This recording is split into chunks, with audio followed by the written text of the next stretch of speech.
अस्सलाम वालेकुम दोस्तों, नॉलेज टीवी में खुश आमदीद।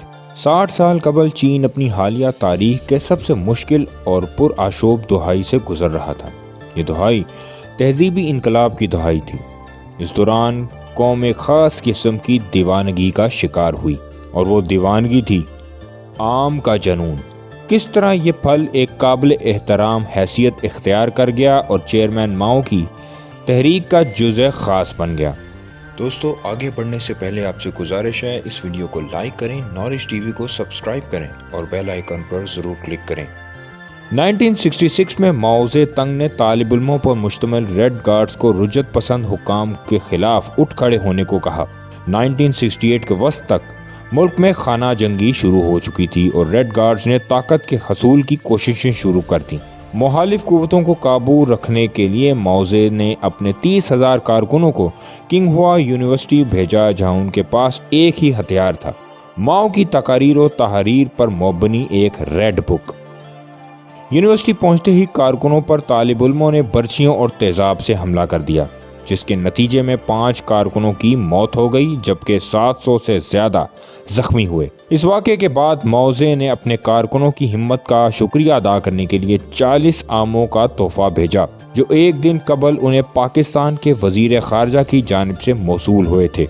इन आमों का चीनी कौम पर बड़ा गहरा असर मुरतब हुआ। वो कैसे?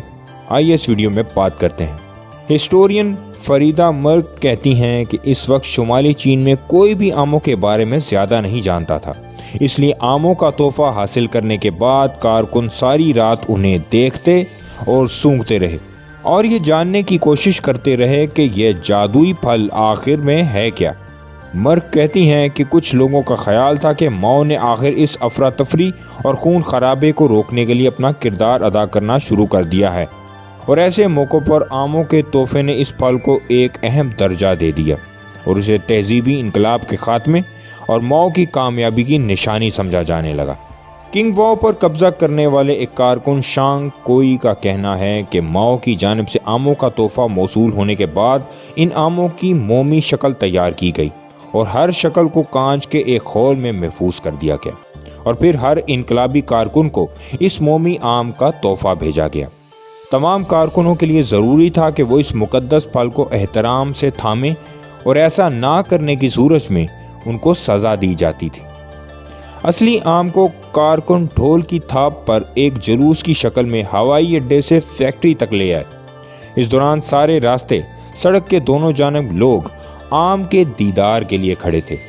इस फल की अहमियत का ये हाल था कि सिर्फ एक आम शंघाई की एक फैक्ट्री तक पहुंचाने के लिए पूरे जहाज का इंतज़ाम किया गया और जब तक आम गलने सड़ने के करीब पहुंच गया तो कारकुनों ने इसका गूदा निकालकर इसे पानी में उबाला और इस मुकद्दस पानी से हर कारकुन ने एक एक चमचा पिया। फिर जल्द ही ये आम कारकुनों में अकीदत का दर्जा हासिल कर गए। चीन में अशियाए खुर्दनोश को एक अलामत के तौर पर इस्तेमाल करने की एक तवील तारीख है, इसलिए माओ की तरफ से मिलने वाले इस फल के तोहफे को भी खुशबख्ती की इलामत समझा गया। कारकुनों ने यह ख्याल किया था कि माओ का यह तोहफा उनके बेगर्ज तबीयत की इलामत है। शायद ही किसी को यह मालूम हो कि वो फल माओ को पसंद ही नहीं था। कम्युनिस्ट पार्टी के प्रोपेगेंडा डिपार्टमेंट के लिए ये आम एक तोहफा साबित हुए और जल्द ही घरेलू इस्तेमाल की अशिया जैसे बिस्तरों की चादरों, बर्तनों और वॉश बेसन वगैरह पर इसके डिज़ाइन को बना दिया गया। इसके अलावा आम की खुशबू वाले साबुन और आम के जायके वाले सिगरेट भी मुतारिफ करवाए गए। अक्टूबर 1968 में बीजिंग में कौमी दिन की परेड में भी आम जा बजा नजर आए, लेकिन हर कोई इस फल के बारे में इतना पुरजोश नहीं था। जिन लोगों ने इस फल के मुकद्दस होने पर अपने तहफ़्फ़ुज़ात का इजहार किया उनको सज़ाएं भी दी गईं। आखिर 18 माह बाद आम का ये जनून मांद पड़ गया। फिर ये वक्त भी आया कि बिजली गायब होने के दौरान इन आमों को मोमबत्तियों के तौर पर इस्तेमाल किया जाने लगा, यानी जो मोमी आम सजावट के लिए रखे गए थे उन्हीं को मोमबत्ती के तौर पर इस्तेमाल किया गया।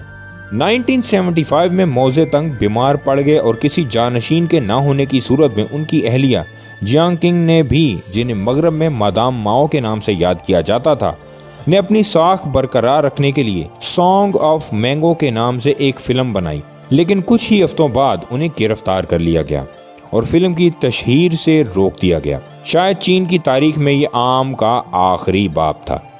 आम आजकल चीन में बाकी तमाम फलों की तरह ही फरोख्त होते हैं। अब आम का राज खुल गया है। अब ये पहले की तरह मुकद्दस नहीं रहा। नौजवानों को शायद तारीख मालूम ना हो, लेकिन वो लोग जो जुनून के इस दौर से गुजरे हैं, उनके दिल में इस फल को देखते ही एक खास किस्म के जज्बात पैदा होते हैं। और अब माओ भी इन आमों की तरह शीशे के एक घर में अपने मोमी मुजस्मे के साथ महफूज हैं। तो दोस्तों, कैसा लगा आपको आज का ये वीडियो? उम्मीद करता हूँ काफ़ी पसंद आया होगा। इसे ज़्यादा से ज़्यादा लोगों तक पहुँचाएँ और चैनल को सब्सक्राइब करें।